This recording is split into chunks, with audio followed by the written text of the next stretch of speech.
friends with Mary. We met at the hospital. It was last year. You liar! Laura, Fine, don't believe me.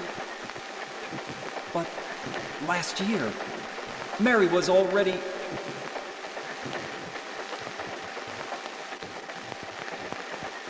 I'm sorry, Laura. Previously on Traipsing through Silent Hill 2.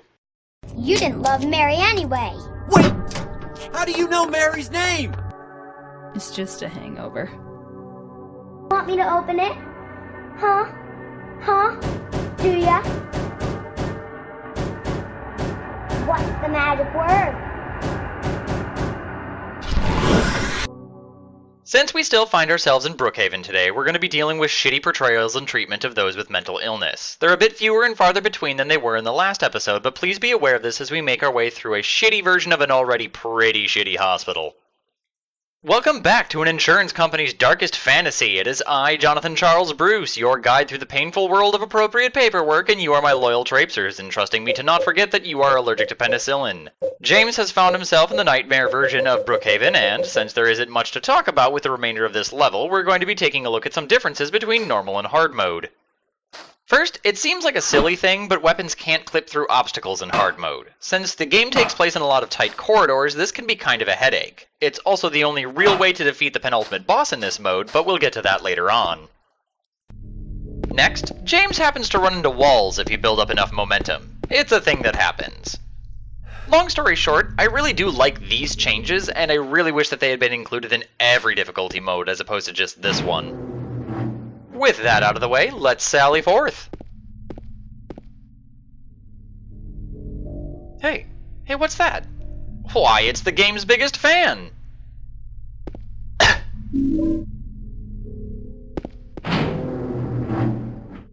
So the hospital's new makeover now requires us to go through and examine every room all over again.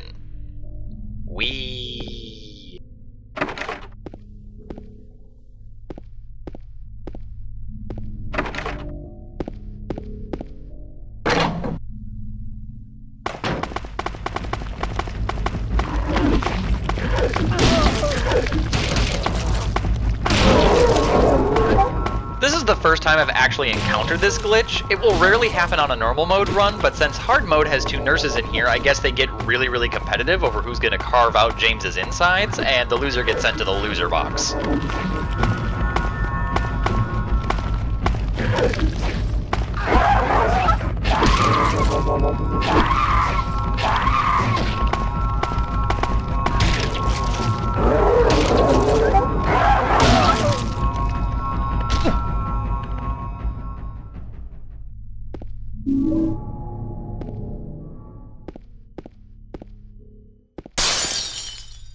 I'm pretty sure that this is the first real jump scare in the game. I really appreciate the restraint, considering that the other quote-unquote scary stuff is mostly based around building up atmosphere, like the weird breathing in the hospital halls and the muttering in the apartments.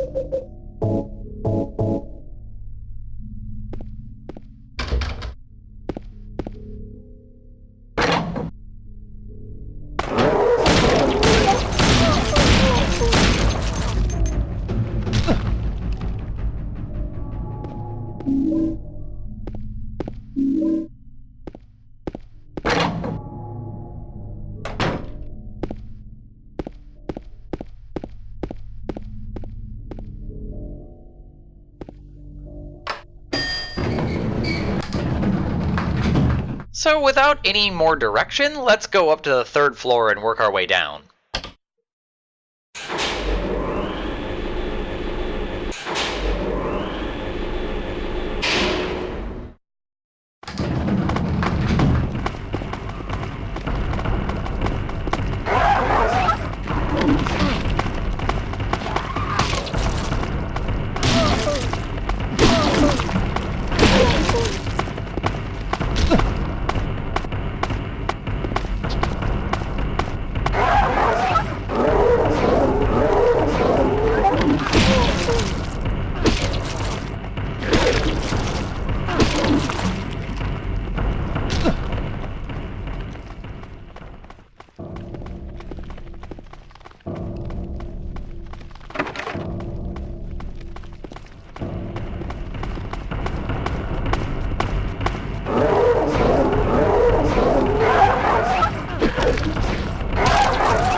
That's not the ground, James.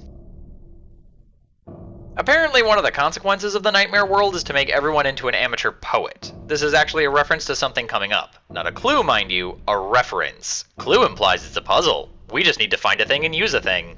Silent Hill. Welcome to one of the many reasons why hard mode sucks. Enemies respawn frequently in dungeons and they will reliably do so near where they fell. The problem with this is that in this mode, their reaction time is now almost 0, so you have no time to avoid getting a brand new dent in your skull. Because apparently scary means unavoidable damage now. And now I'm going to give you a demonstration of my bullet wall comment from last week. While we're duking it out with the nurses, allow me to introduce you to our new health restorative item, the Ampule. It recovers all of your health. Liars will tell you that it grants you invincibility. It does not. And now back to the... Oh, for fuck's sake.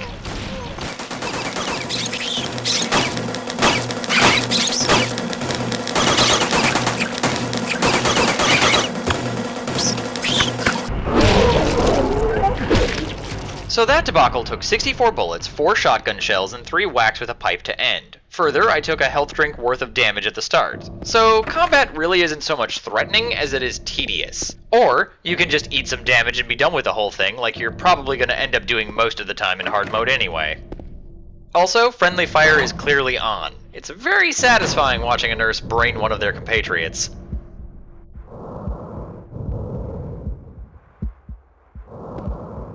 Well, it looks like Maria's run off for reasons probably best described as stupid. Wait a minute, those pill bottles suggest that she didn't have a hangover at all! Liar!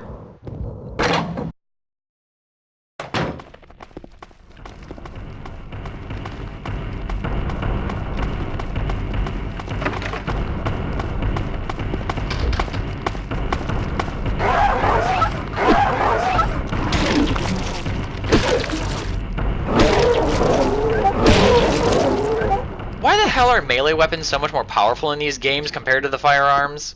Travis, Harry, and James all aim for the head with their pistols, and they generally whack the same spots with their weapons. How are the speed of sound chunks of jagged metal less damaging than a goddamn iron pipe? Are all of these protagonists somehow beating these monsters about at sonic speed?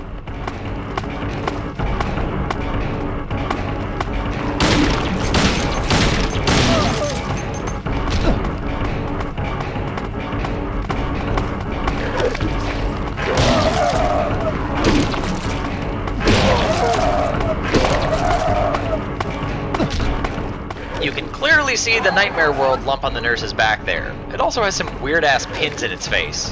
It's a neat touch.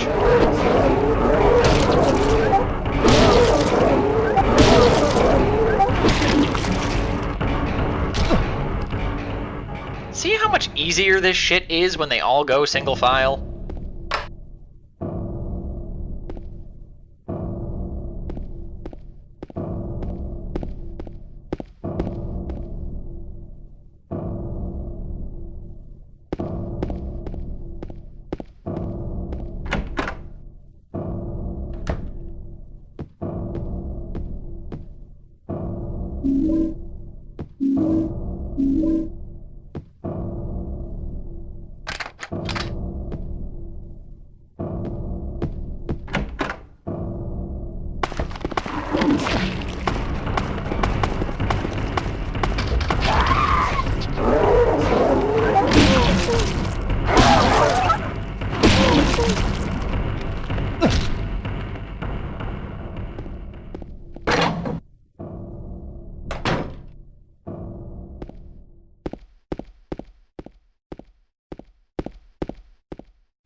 This must be who that shitty poetry was talking about. Clearly these women are waiting for Mr. Darcy to give Kate some thread and a dead body. Now it all makes sense.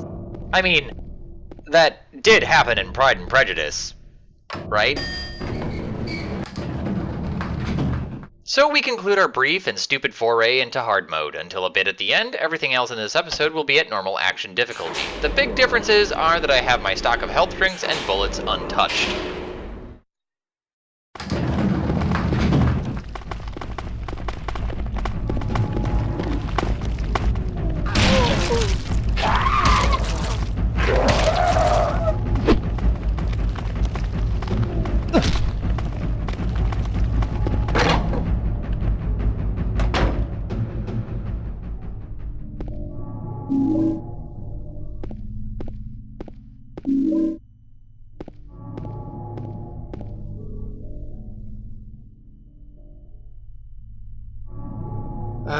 Can we have just one fucking hospital that doesn't have a staff composed of serial killers?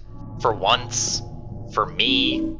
For the fucking patients? This mural, outside of spooky hands, has some useful loot. Obviously, the key is needed for our purposes now, but the battery will be a very convenient find later. I also like how the hands are reaching up to the key, to salvation from the basement's basement. Hidden horror rooms in hospital basements are a bit of a running theme in this series, aren't they?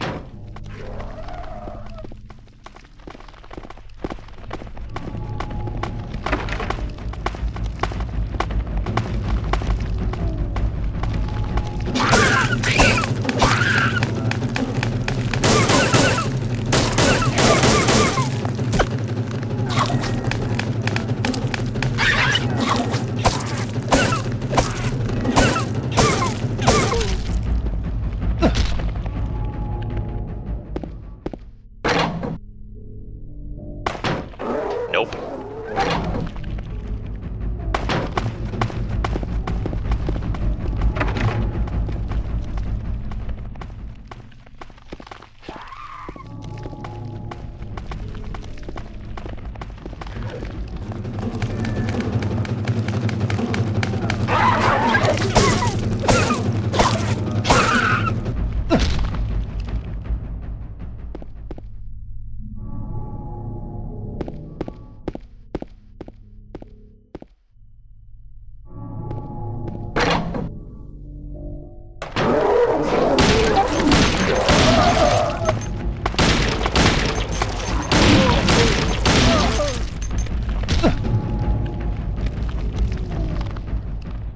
So this room is always a bit of a pain in the ass and nearly impossible to escape from without getting ping-ponged between the two creatures. Sometimes you can glitch it so that one of them despawns upon re-entry, but you're more likely to end up having first semester algebra forcibly removed from James's brain. The better bet is to alternate pistol shots between them like I tried to do and failed to do.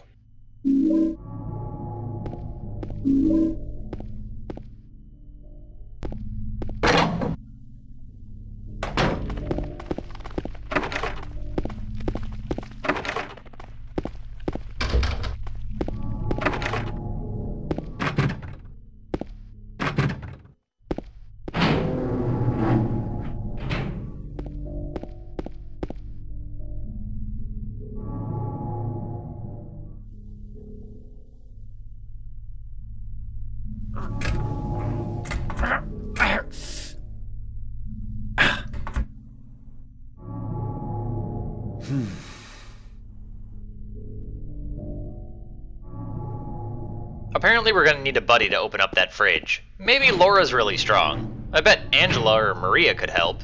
Not Eddie, though. Fuck Eddie.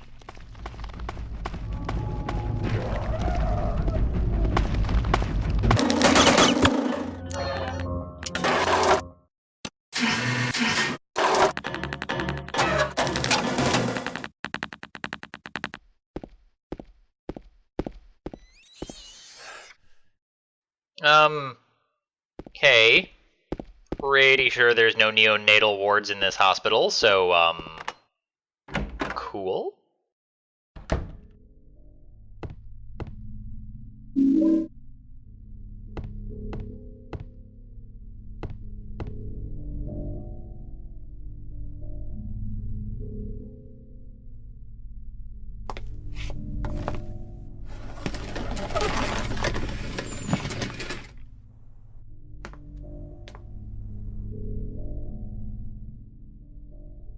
James! Mary? Oh, Maria. It's you. I thought you were... Sorry. Anyway, I'm glad you're alive. Anyway! What do you mean, anyway? You don't sound very happy to see me. I was almost killed back there. Why didn't you try to save me? All you care about is that dead wife of yours. I've never been so scared in my whole life. You couldn't care less about me, could you? No, I Then just... stay with me. Don't ever leave me alone. You're supposed to take care of me. So, what about Laura? Did you find her? Yeah, but... She ran away. We've got to find her. You really seem to care about her. Do you know her? I've never met her before. I just feel sorry for her. She's all alone. And for some reason, I feel like it's up to me to protect her. I really hate this cutscene. Maria, although justifiably scared, comes off more as being jealous over the fact that the guy looking for his dead wife she happens to be taking along with thinks she's his dead wife, a mistake that he's made before. You don't sound very happy to see me. Well, gee, Maria, maybe it's because he thought he could fucking go home if his entire purpose just fucking walked in.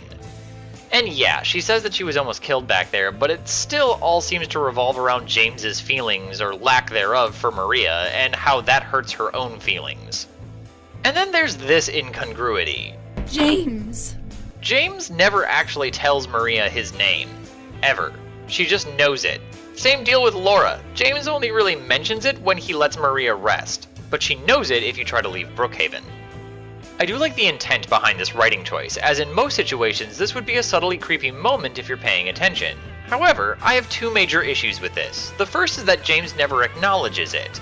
Not even a simple, "When did I tell you my name?" here, followed by Maria laughing it off and flirtily saying, "You're a forgetful one, huh?" Hell, Laura's conversation with him in the hospital confirms that his grip on time and memory may not be the best, so it does work. And even if you were going for the super subtle route, which in this case I would really recommend against, the general writing for Maria is just so incoherently bad and tone-deaf that this potentially brilliant piece of mindfuckery is utterly drowning in her inability to maintain simple characterization. In other words, it takes a moment of good writing and makes it look like bad writing because no one knew how to write Maria. And once again, there is no good excuse as to why Maria would care about Laura. Not one. Even if whatever withered sense of empathy still exists in her makes her somewhat compassionate towards the urchin, you know what should be undermining her desire to find Laura? The fact that the little girl knows about Mary, a topic that literally just enraged her a minute ago. None of this makes sense, but then again, she was apparently written by throwing darts at a keyboard, so what do I know? The fuck is going on with your shadow, Maria?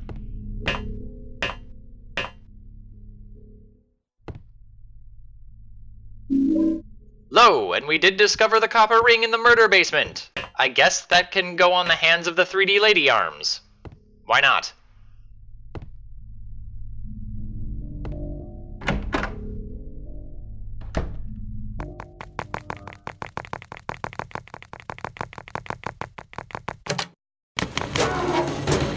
Maria glows in the dark.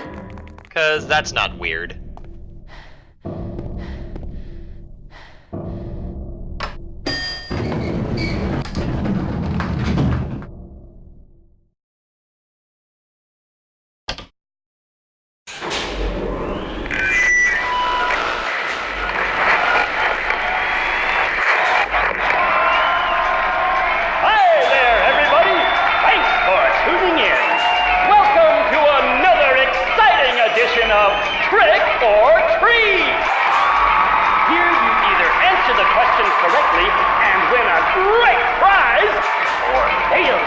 Correctly and receive the punishment. It all depends on you. And our lucky, or should I say unlucky challenger today is James. James Sunderland! Are you ready to play trick or treat? Okay, here's your first question.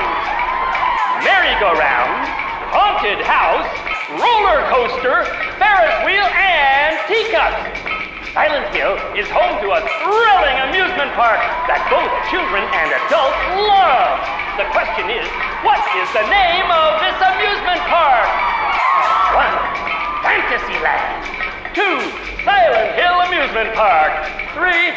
Lakeside Amusement Park. Okay, quickly on to question number 2. Silent Hill witnessed a gruesome murder a few years back.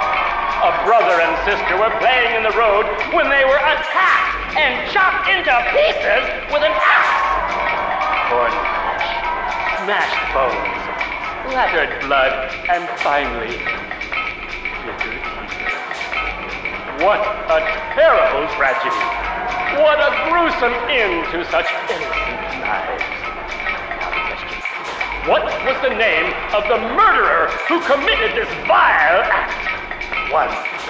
Walter Sullivan. 2. Scott Fairbanks. 3. Eric Gaines. Now for our third and final question. South of the lake is a deserted old neighborhood called South Vale. From there to Pale Vale, the central resort area northwest of the lake, there's only one road you can take. Just one road, no more. The third and final question is, what is the name of that road? 1. Bachman Road. 2. Rindell Street. 3. Nathan Avenue.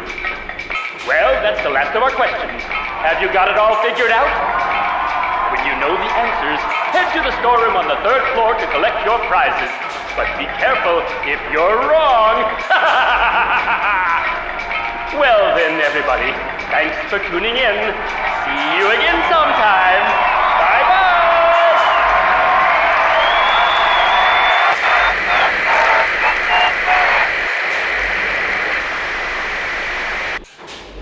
What was that? So that game show is not actually through James's radio. I turned it off, remember? But from some other source. This is Brookhaven's answer to the apartment safe puzzle, and as far as I'm aware it never changes through difficulty level. The answers, as I showed you, go Lakeside Amusement Park, Walter Sullivan, and Nathan Avenue. Also, the game spells Lakeside 2 different ways. The map as 2 words, while the everything else as 1. Consistency is for chumps. Now that we have Maria's mighty muscle mass, let's get this thing open.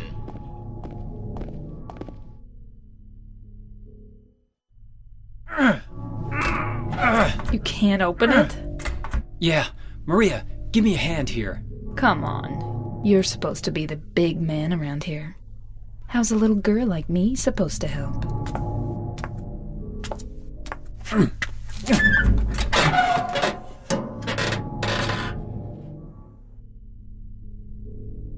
What's this?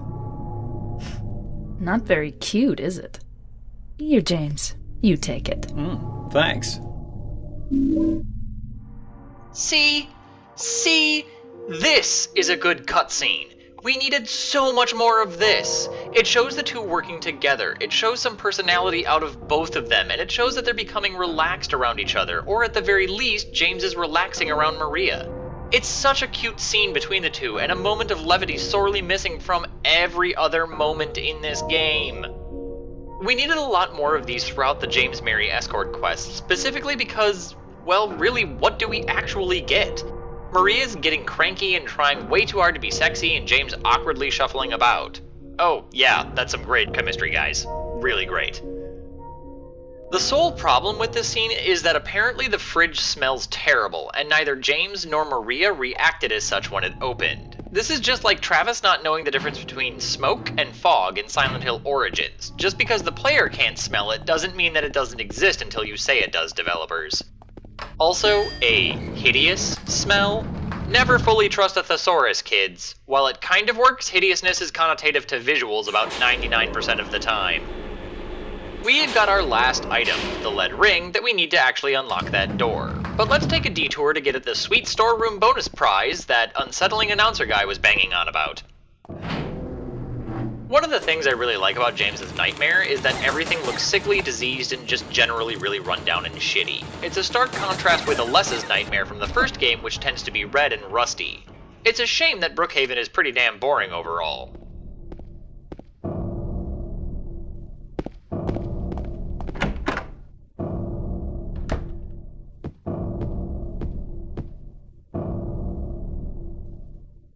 Answer to the puzzle box is 313. You get a bunch of free stuff.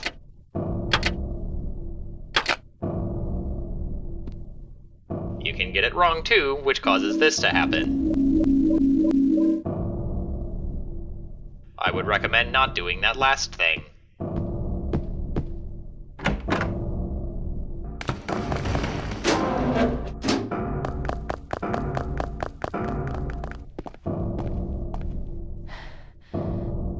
Alright, let's finish this mess. The copper ring has an engraving of a spider. That would be the thread reference in that poem.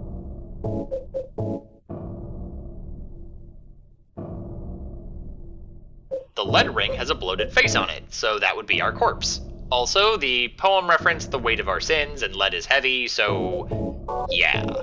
I have the feeling that the door was supposed to be slightly more in-depth than it ended up being, but I could be wrong in that regard. It just seems that the poem was actually setting up for a puzzle with a bit more meat to it than just slap that piece into a place and call it a day. And how exactly did that unlock the door?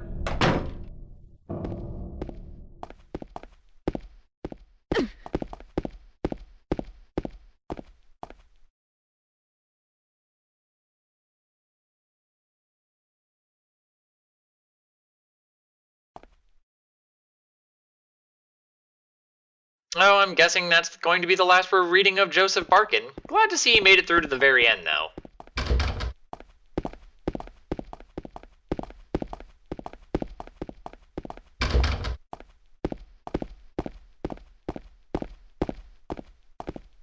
Oh. Well, that's ominous.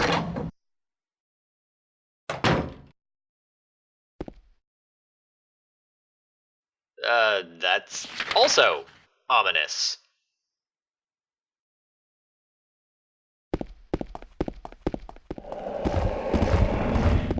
Oh shit, I know those footsteps.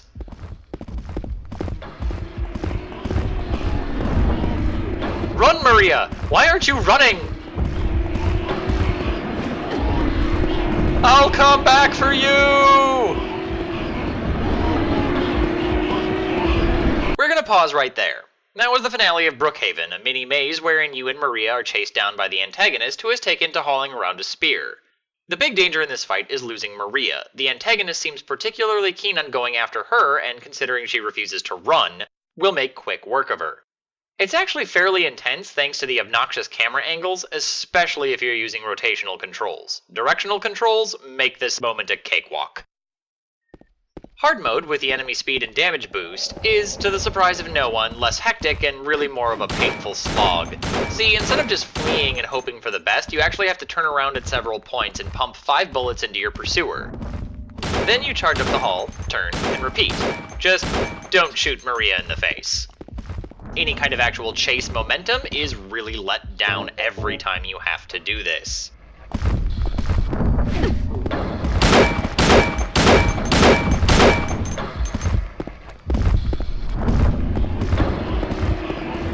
The secret to this is that you can glitch it about here and get some breathing room, but the antagonist will always teleport to right behind Maria in that final stretch. The whole running into walls thing, I think, was supposed to screw you up here, at least that was the intent, but there's no way James is going to build up enough momentum for that to ever be an issue in this part.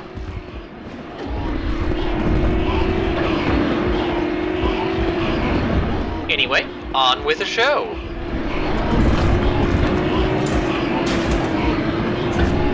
Open up!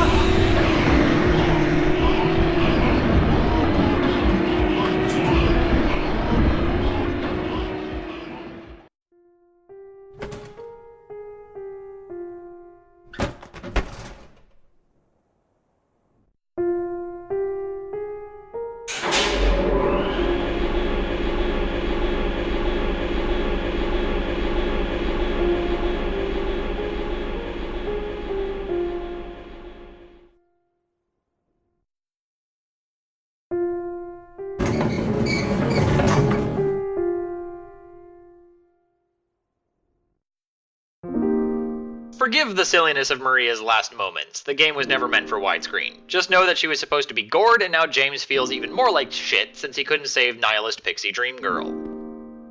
Also, holy fuck, that is a strong flashlight. That sequence at the end there is really garbage. The biggest threat is Maria dying, and she dies in the cutscene anyway. In terms of drama, yeah, I guess there's a difference, but in terms of the actual narrative, what difference would it be if she was killed here? Or here? None.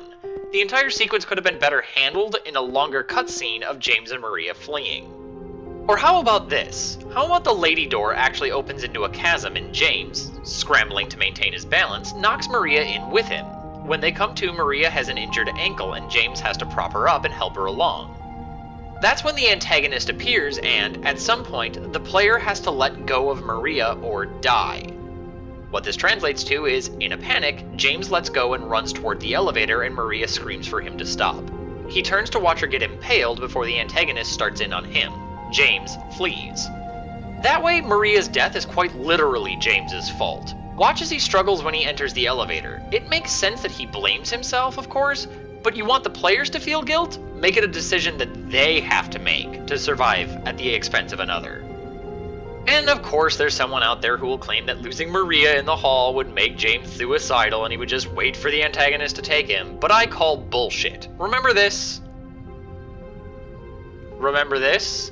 James may be depressed and close to the edge, but he doesn't go without a fight when it comes to these monsters.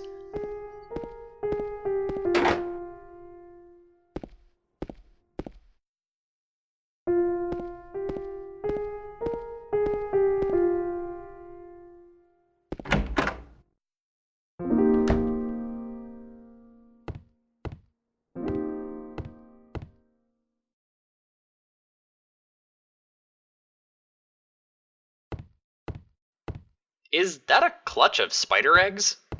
Gross.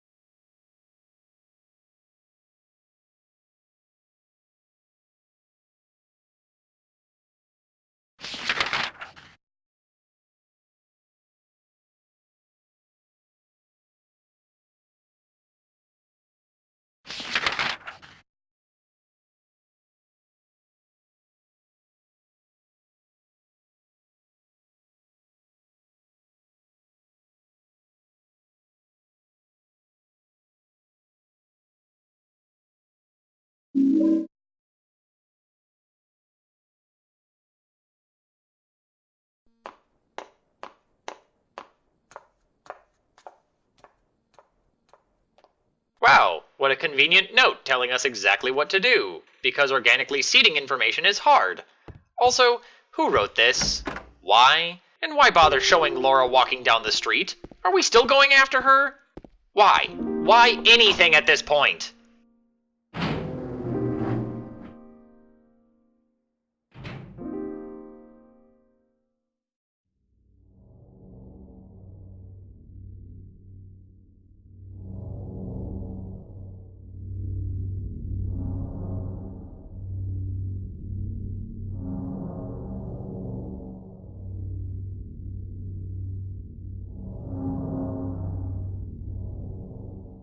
Taking? Taking what? What's Mary taking, James? What's she taking, James? Oh, god damn it, James. On the next episode of Traipsing through Silent Hill 2.